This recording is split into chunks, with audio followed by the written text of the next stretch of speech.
Sejam bem-vindos ao segundo encontro do Planetário Café. Nós somos astrônomos da Fundação Planetário.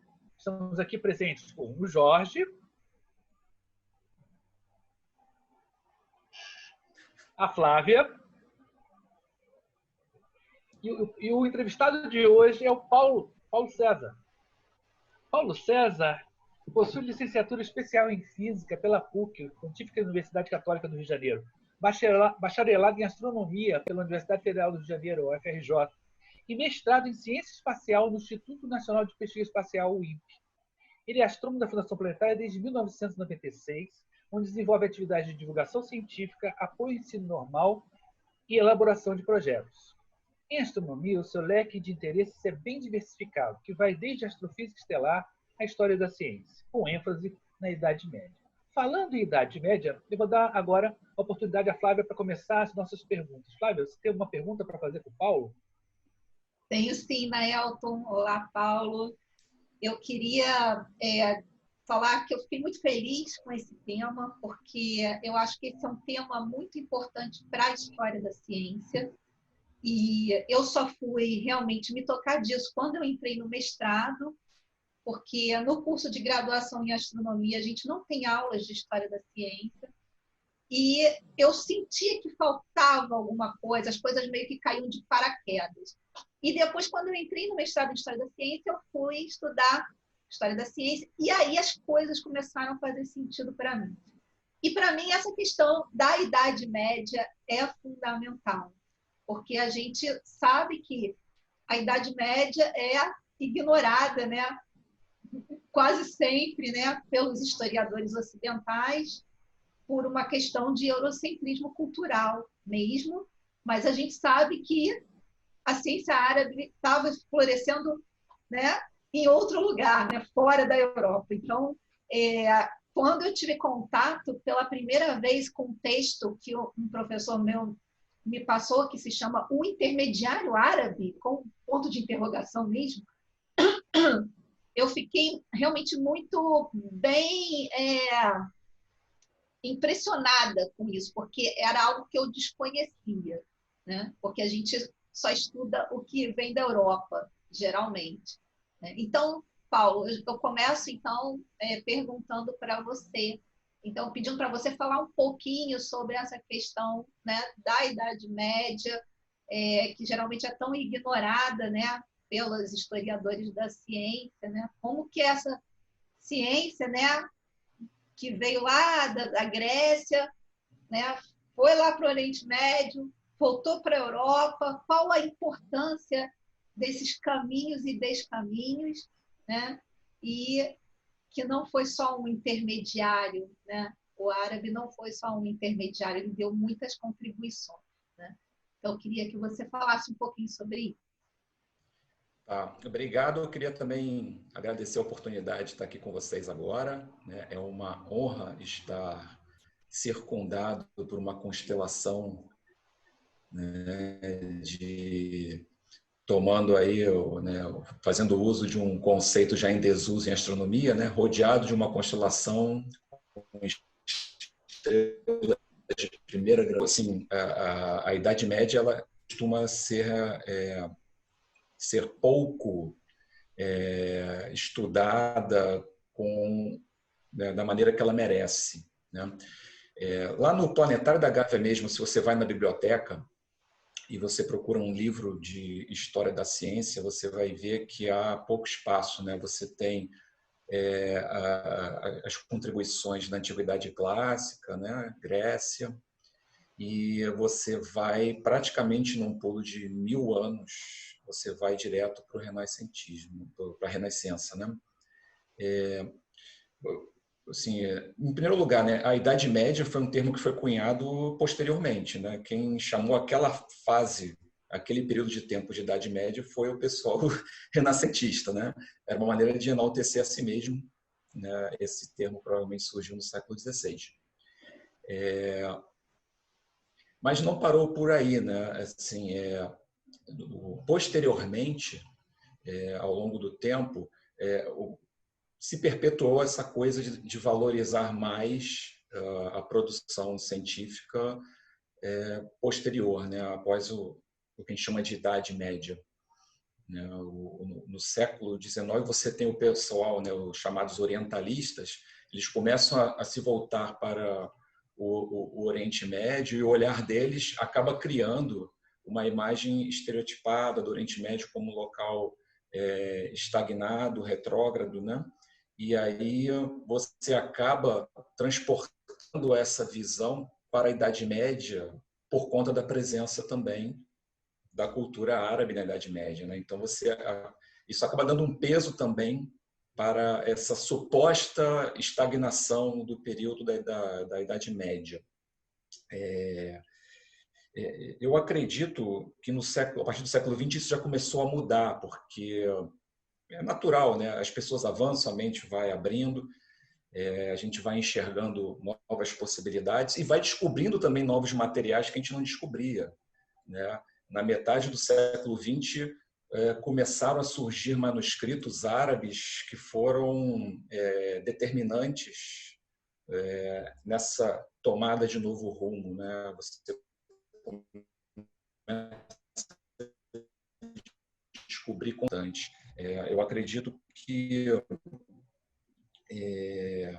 essa visão de Idade Média retrógrada, né, não corresponde à realidade, né? A gente pode até imaginar que quem vivia a Idade Média poderia muito bem se achar um renascentista, ainda mais se você fosse um cientista do mundo islâmico, entende? Devido à quantidade de material novo que estava sendo produzido, ele poderia muito bem se achar um renascentista em relação à cultura grega, né? Então, eu acho que é mais ou menos por aí. Eu acho que essa imagem está mudando agora, bem recentemente está mudando. Ok. Acho que o Jorge também quer fazer uma pergunta, Jorge. Primeiramente, muito obrigado aí pelo convite de participar agora dessa nova fase, né, que a gente está tendo aqui no Planetário, fazer tudo online. A gente tem que ficar em casa, né, por causa dessa pandemia. Então, vamos aproveitar um pouco mais. Então, muito obrigado pelo convite. A minha pergunta, Paulo, para que todo mundo consiga entender direitinho o que se entende por astronomia islâmica, tá? E por que esse período medieval é importante na astronomia? Tá? Qual é a contribuição maior, né, da astronomia islâmica para a humanidade? Bom, assim, para a gente entender o que é astronomia islâmica, eu acho que é importante nós entendermos também, contextualizar, né, o que era o mundo islâmico naquele período, né, na chamada Idade Média. Eu vou compartilhar aqui um slide com vocês. Vocês estão conseguindo ver aí? Ainda não, Paulo. Agora apareceu. Tá aí. Bom, o Islã surgiu no século VII, né? Lá em Meca, na Arábia Saudita.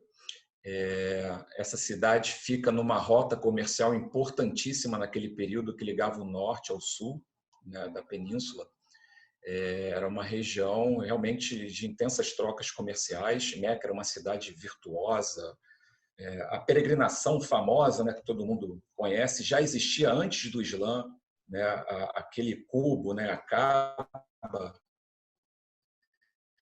já existia e era local onde diversos grupos religiosos se reuniam, né, faziam peregrinação para aquele local. E nessa região, em Meca, onde surgiu, né, o profeta Muhammad, que recebeu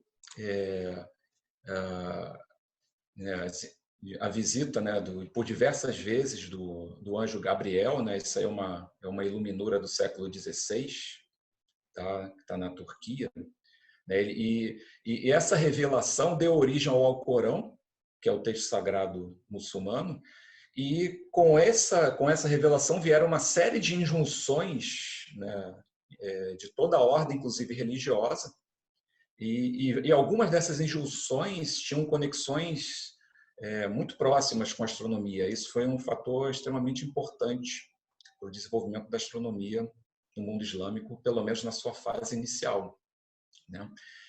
Bom, o fato é que após esse período, né, isso foi em 610 que o profeta recebeu a primeira revelação.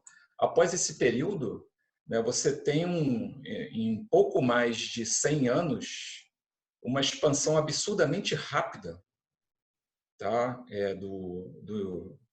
Desse chamado Império Islâmico, né? Vocês notem que essa expansão ela se deu em pouco mais de 100 anos, algo em torno aí de 2 gerações apenas. Você tem um território vastíssimo que vai desde lá da Índia, no Punjab, pega a Ásia, né, a Pérsia, Península Arábica, norte da África, pega aqui um pouquinho a pontinha da Itália, Sicília, Palermo, e pega praticamente aqui todo o atual Portugal, Espanha e um pouquinho da França, né? O que é a astronomia islâmica? É a astronomia desenvolvida nesse mundo extremamente complexo, né? Onde você tem uma diversidade absurda de etnias, de geografias, de culturas e também de religiões, né? Não só muçulmana, mas tem os católicos, judeus, zoroastras, budistas, né? Então, dentro desse chapéu extremamente complexo, que surge a ciência islâmica e também a astronomia islâmica. Então, quando eu digo astronomia islâmica, na verdade, eu estou me referindo à astronomia praticada nesse mundo, né, no mundo islâmico, onde você tem regiões, né, como o Cairo, Alexandria, Córdoba, Damasco, aqui não está Bagdá, regiões que eram controladas por, né, líderes muçulmanos ou que tinham maioria populacional muçulmana. Então, é a astronomia praticada nesse mundo. Esse, para mim,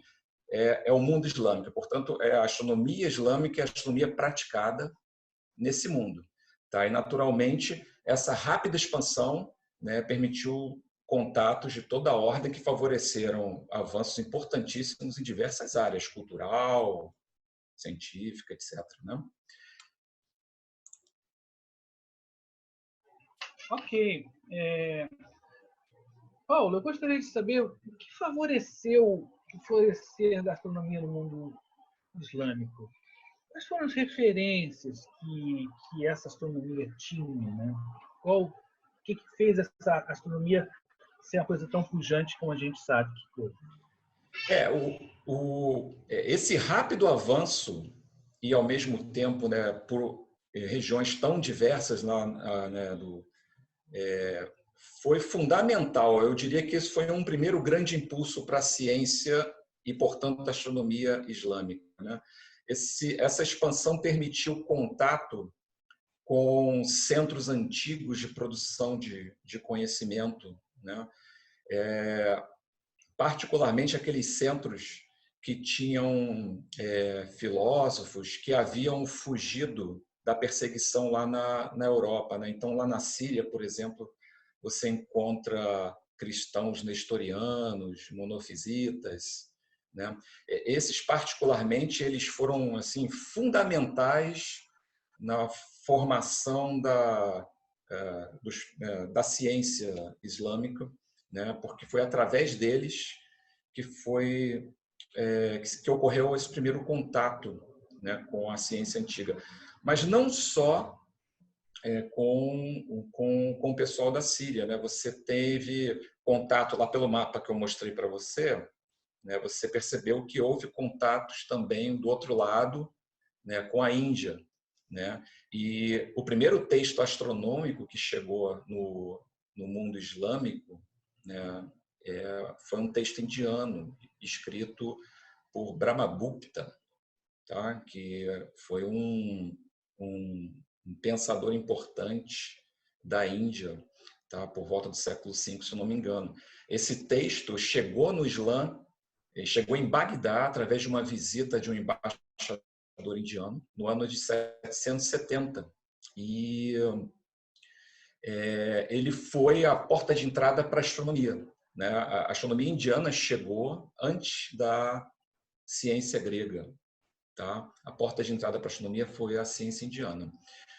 Só no século 8 para 9 que começam a ter as primeiras traduções dos textos gregos para o árabe, tá? Através não só dos cristãos que eu mencionei, tá? Que foi um grupo muito importante, um filósofo importante nesse sentido, que era um cristão nestoriano, foi o Ibn Ishaq, mas nós tivemos também outros círculos não cristãos, círculos muçulmanos, como o de Al-Kindi, por exemplo, que é considerado o primeiro filósofo árabe muçulmano. E essas primeiras traduções, elas envolveram textos normalmente de astronomia, medicina, matemática e astrologia, que eram os conhecimentos considerados fundamentais inicialmente para a construção de uma nova sociedade, né? Naturalmente, tudo isso foi se ampliando, né? Posteriormente veio a filosofia, a lógica, né? Enfim. Mas esse florescer, ele começou a partir desses contatos iniciais, motivados pela expansão do Império, né? É claro que, se não houver uma política de Estado, né, você não vai ter necessariamente um aproveitamento adequado desse conhecimento, né?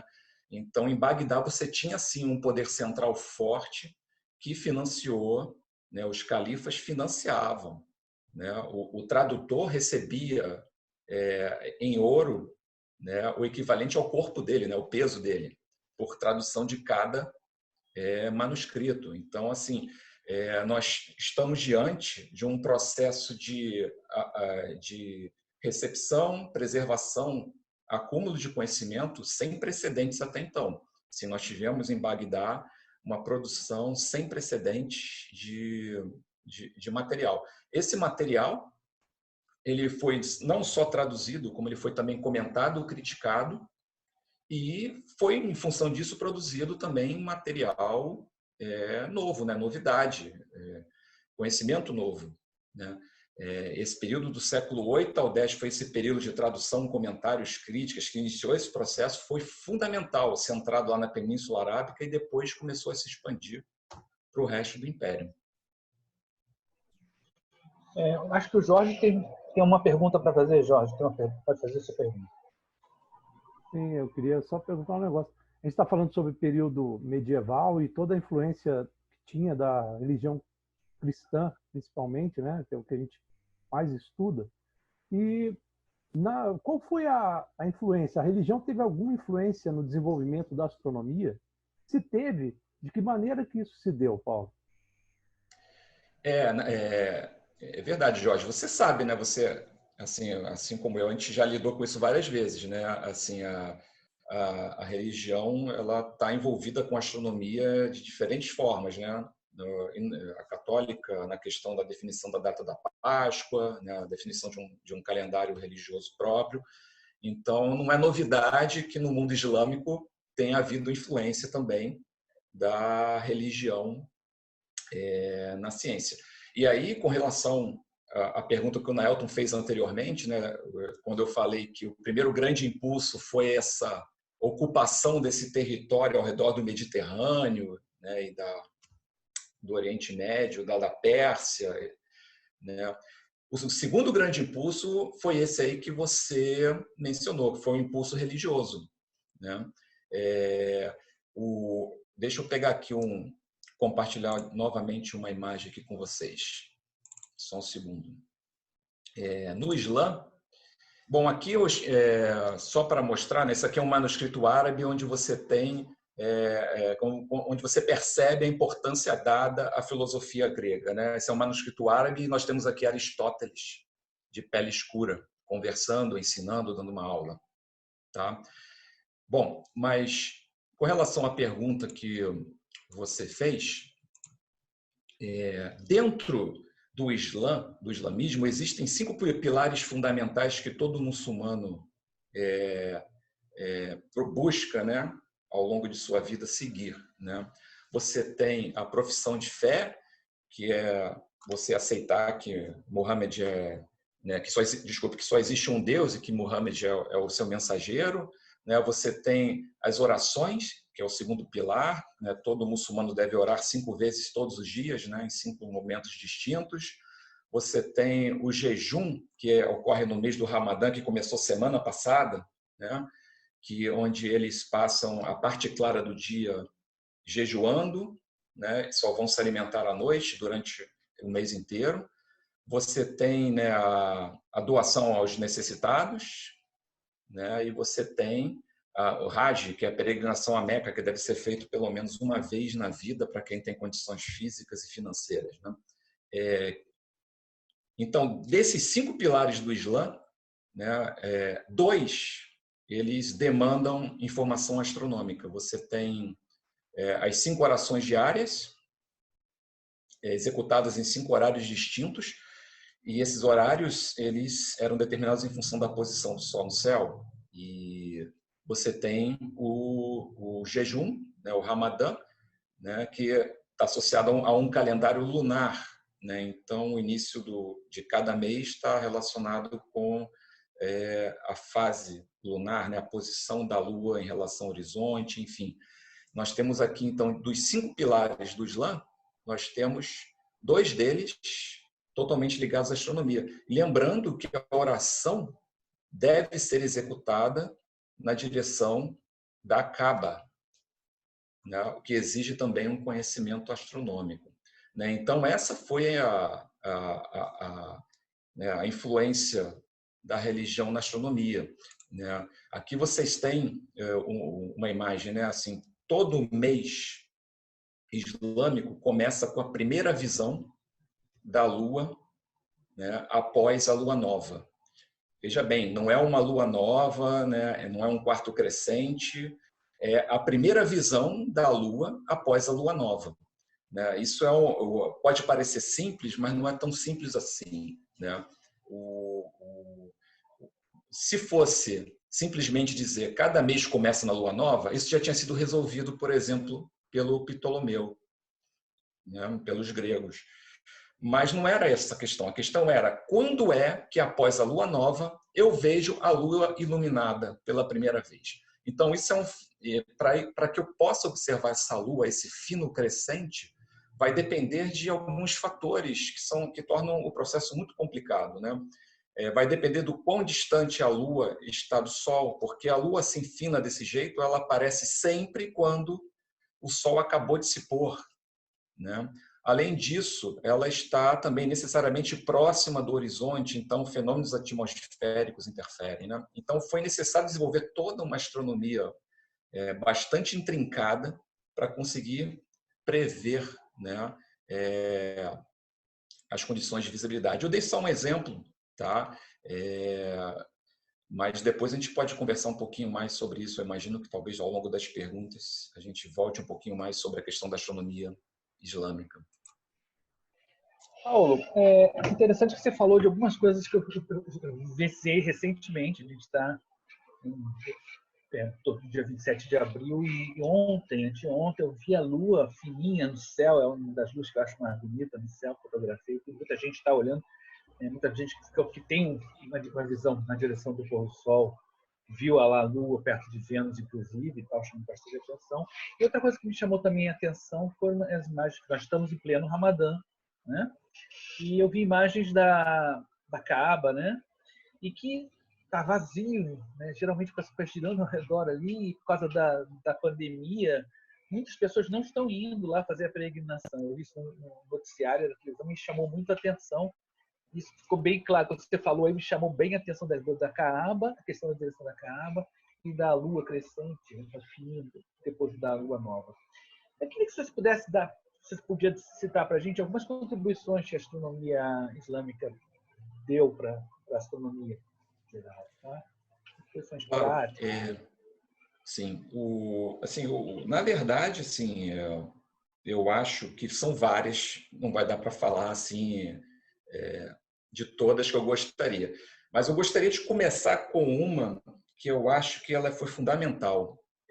Eles ousaram desafiar a astronomia grega, né? Assim, você tinha uma ousadia já no século IX que você não observava na Europa cristã no século XIV, né? Assim, quando a Europa do século XIV pega a obra principal de astronomia da ciência grega, que era o Almagesto de Ptolomeu, a Europa cristã pega o Almagesto e o aceita como ele é, sem discussão, né? Mas já no século IX, por ocasião do início das traduções, já começa um trabalho de estudo e verificação do que está escrito lá, entende? Começa já um processo de correção. Diversos cálculos que o Ptolomeu tinha feito apresentavam algumas incorreções por erro puro de matemática, não era um erro conceitual, mas eles chegavam nesse detalhe, ficar verificando conta, né?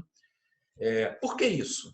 Primeiro, porque a astronomia grega era muito importante para as demandas religiosas, né? Assim, eles tinham uma motivação muito forte.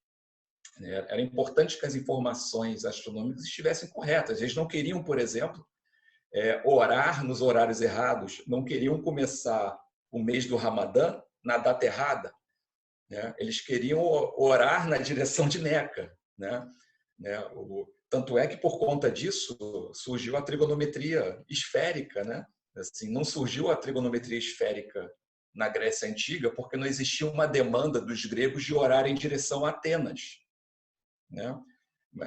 Então, você tem todo um processo que já se iniciou no século IX de crítica, uma crítica sustentada, que não acabou ali.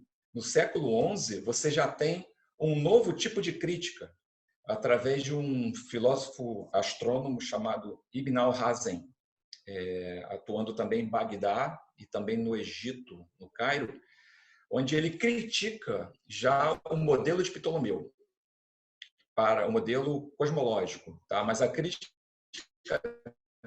ele não oferecia um modelo alternativo. Ele criticava do ponto de vista filosófico. Ele achava que um modelo deveria ser não só um modelo que ficasse bonito falando. Então, o que significa isso, né? No modelo do Ptolomeu, você tinha algumas ferramentas matemáticas para justificar o movimento dos planetas, e essas ferramentas, elas não eram reproduzíveis no mundo físico real, né? E para esse filósofo não fazia sentido eu formular um modelo que não fazia sentido no mundo real, né? Mas isso foi século XI. E aí, no século XIII e século XIV, esse processo de crítica continua, né? E já continua de outra forma. Ele migra não só ele migra para mais em direção à Pérsia, como ele muda também conceitualmente. Agora eu vou propor modelos alternativos, né? Então, eles começam a oferecer modelos para os movimentos dos planetas alternativos, distintos dos oferecidos por Ptolomeu. É claro que eles se mantiveram presos ao conceito geocêntrico, apesar de, né, anteriormente, gregos da antiguidade, Aristarco, e um sábio também muçulmano do século VIII, que eu não me lembro o nome agora, também ter proposto o heliocentrismo, mas não vingou, né? Essa turma toda se manteve fiel ao geocentrismo, mas ofereceu modelos extremamente originais, e alguns estudiosos do assunto consideram que esse período do século XIII ao XV é o ponto culminante da astronomia islâmica. Então, assim, esse é o que eu selecionei, o que eu seleciono assim, de contribuição principal da astronomia islâmica, mas eu poderia, com certeza, mencionar alguns outros. Tá? Se houver tempo, a gente pode falar mais sobre os outros. Flávia, você tem uma pergunta para encerrar a nossa rodada de perguntas? Tenho sim, Naelton, mas antes da pergunta, eu queria fazer um comentário que é interessante que naquele mapa que o Paulo mostrou, né, a gente vê que esse império ele vai até lá a Índia, praticamente, né? Cola ali onde hoje é a Índia, né? E o interessante é que os indianos, eles são muito bons em matemática, né? Então, eles tiveram contato com toda aquela matemática que estava sendo desenvolvida na Índia, né? A matemática que depois a gente veio a chamar indo-arábica, né? Com os algarismos que a gente conhece e usa até hoje, né? Então, e eles eram bons observadores astronômicos e eles tinham uma álgebra bem desenvolvida. Então, isso também, né, contribuiu bastante, eu acho, nessa questão, né, Paulo? Queria que você comentasse um pouco sobre isso também. Sim, a presença indiana, né, da ciência indiana na ciência islâmica, ela se dá principalmente no começo. O contato inicial com a ciência foi realmente primeiro com a cultura indiana. Você mencionou, né? Eles eram bons geômetras, né? Eles trabalhavam a trigonometria, né? Teve seus fundamentos lá na Índia e no Islã, né? Os matemáticos deram continuidade a esse processo e criaram funções trigonométricas, né? Além das que já haviam sido criadas lá na Índia, né? Essas funções trigonométricas elas eram utilizadas basicamente como ferramentas para determinação da posição do Sol no céu e, por conta disso, poder determinar que horas são e, naturalmente, também poder saber se está na hora de orar, né? Enfim, e várias outras aplicações também. Né? Assim, eles foram cruciais no primeiro momento, de fato, mas a tradição indiana, né? Um dos manuscritos que primeiro chegou no Islã, vindo da Índia, que era o Surya Siddhanta, ele era uma tradição assim, era muita prosa, era muita conversa, né? Era uma ciência proseada. E num dado momento, essa é uma impressão minha, né? A cultura islâmica se deu conta que, eu preciso saber 5 vezes por dia as horas para orar. E isso muda todo dia ao longo do ano. Né? Não são os mesmos horários, né? Porque depende da posição do Sol no céu e essa posição muda ao longo do ano. E mais, muda para cada cidade. Né?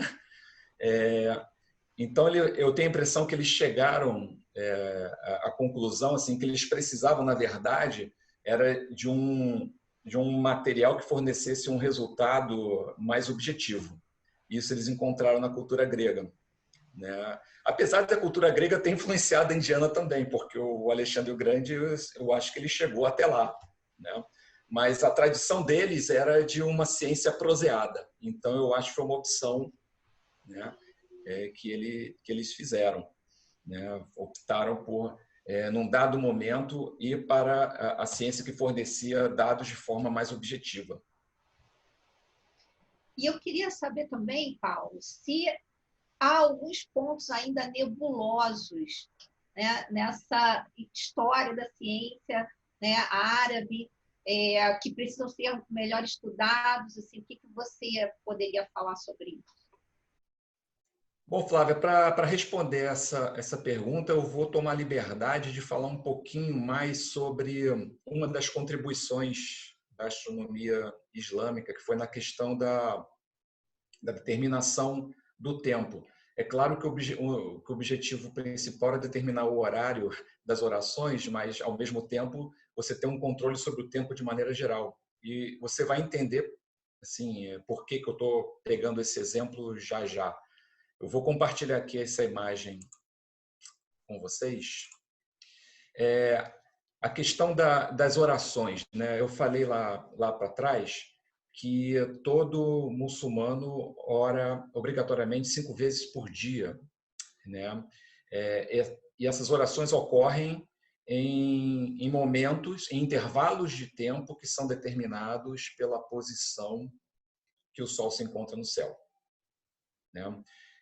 Então, naturalmente, foi desenvolvida toda uma astronomia para conseguir tirar as informações necessárias, porque não era só uma questão de saber aonde o Sol está, né, em qual hora o Sol está em determinada posição, mas também porque essa informação muda ao longo do ano, né? Por exemplo, a oração chamada Zohar, né, ela ocorre imediatamente após o meio-dia, né? Não exatamente no meio-dia, porque eles temiam que pudesse haver alguma adoração em relação ao Sol, mas assim que a sombra, né, do Sol, né, cruzou o meridiano de um lado para o outro, inicia-se o momento dessa oração, né? Então havia toda uma astronomia, matemática que foi desenvolvida em função disso, né? E para os demais horários também. É claro que houve, portanto, um desenvolvimento não só da matemática e da astronomia associado, né, mas também como de um instrumental, né, para que isso pudesse acontecer. Então, era comum nas mesquitas, principalmente a partir do século XII para XIII, né, você ter um astrônomo profissional contratado especificamente para calcular os horários da oração. Eram os muaqqit, né? Esse astrônomo informava o muezim, que era o cidadão que ficava em cima do minarete e começava a entoar o cântico, né, para convocar, convidar as pessoas, avisar que estava no momento da oração, né? Esse astrônomo recorria, por exemplo, ao, né, o relógio de sol, né? Enfim, ele tinha suas técnicas, eventualmente usava um astrolábio, né, para avisar que era o momento da oração, né?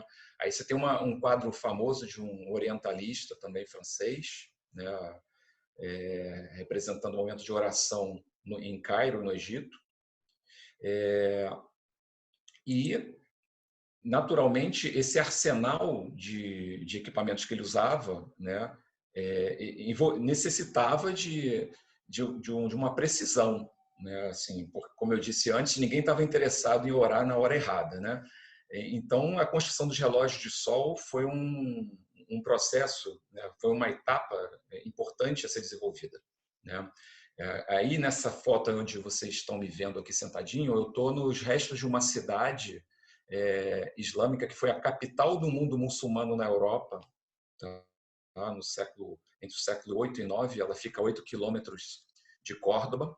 Essa cidade se chama Medinat al-Zahra, e aqui nós temos um resto do relógio de sol dessa cidade, que é o relógio de sol mais antigo da civilização muçulmana que se tem, né, existente ainda. Ele tem cerca de 1000 anos. E os relógios de sol, nesse sentido, eles foram fundamentais, né? Só para dizer o quanto foi importante, né? Eu vou chegar já na tua resposta, Flávio. Aqui nessa mesquita em Damasco, né, temos até hoje um relógio de sol que foi construído por um astrônomo no século XIV, chamado Ibn al-Shatir.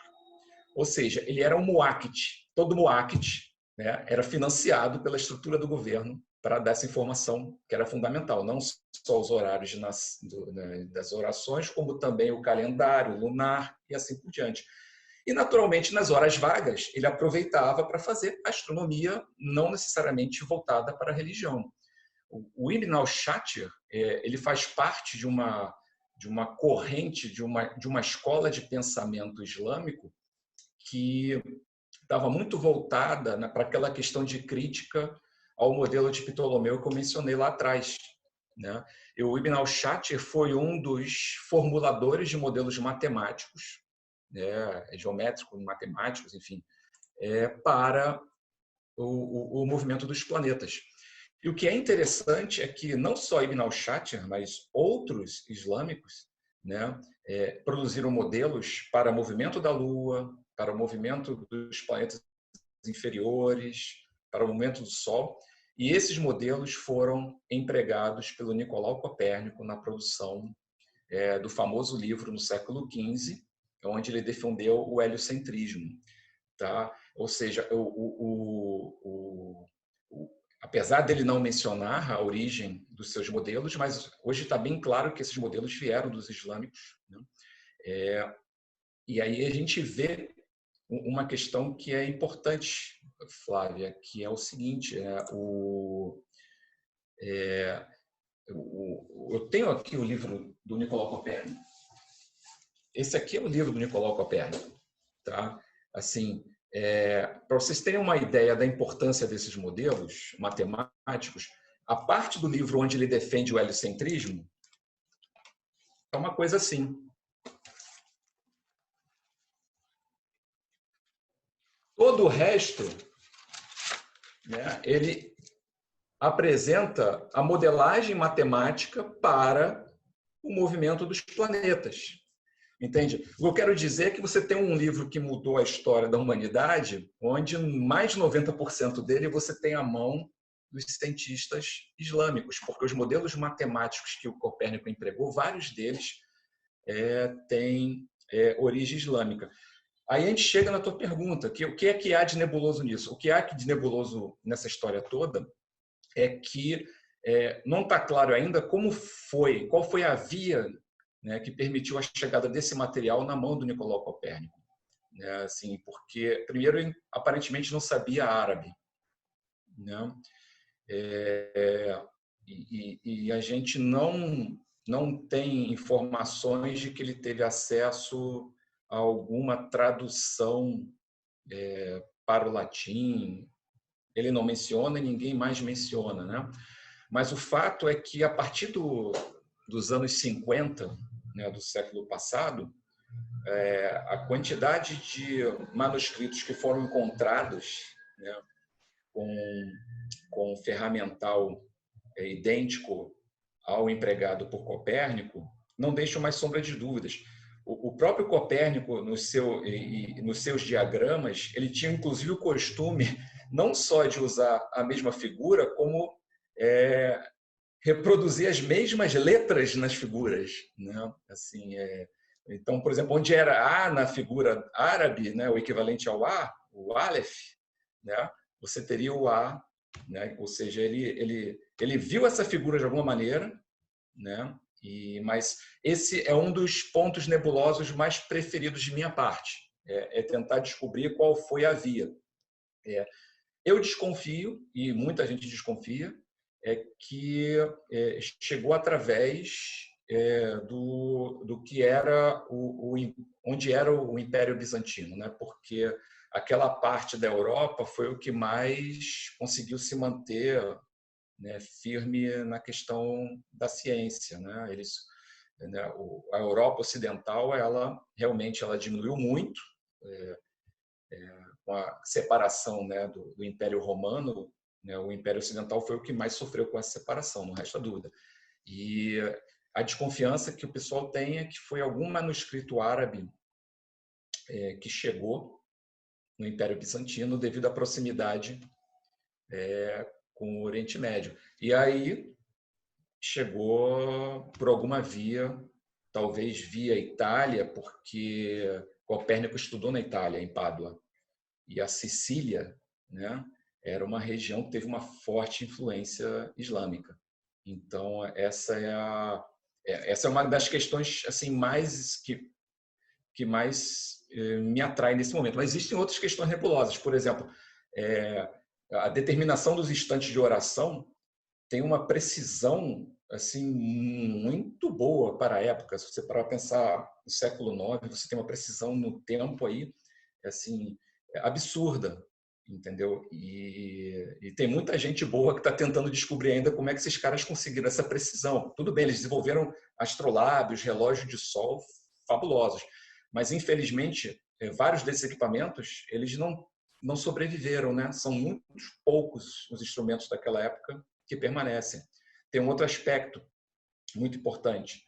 Os grandes observatórios que eles construíram, né, resta muito pouco deles, mas a gente sabe que eles existiram e a gente sabe que eles ofereceram resultados muito interessantes. Né? Assim, a gente sabe, por exemplo, que graças a esses grandes observatórios do século XII, XIII, XIV, é que nós conseguimos perceber, por exemplo, que o apogeu, né, o movimento da Terra ao redor do Sol, ele tem um movimento do apogeu dessa órbita. É claro que na época era movimento do Sol ao redor da Terra, né, porque era geocentrismo, mas eles perceberam que havia o movimento do apogeu solar, coisa que nem o Ptolomeu defendia. Ele trabalhava com um apogeu fixo, né?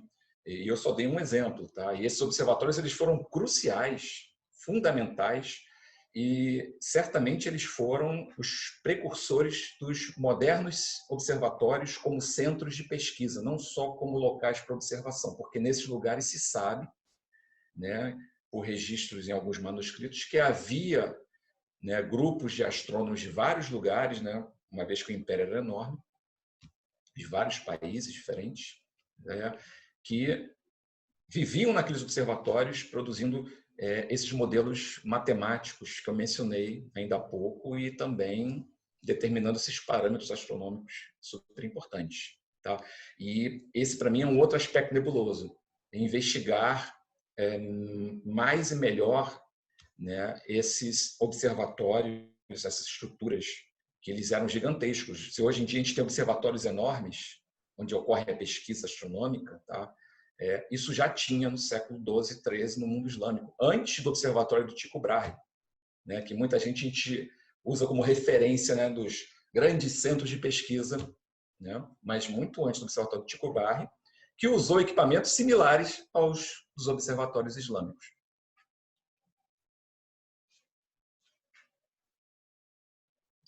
Bom, gente, já está chegando ao final do nosso Planetário Café. Gostaria de agradecer especialmente a presença de vocês que estão nos assistindo e dos astrônomos que estão participando, brilhantando o nosso bate-papo aqui. Jorge, obrigado aí pela sua presença. Flávia, Paulo, principalmente, né, que falou bastante coisas importantes para a gente aqui. Muito obrigado.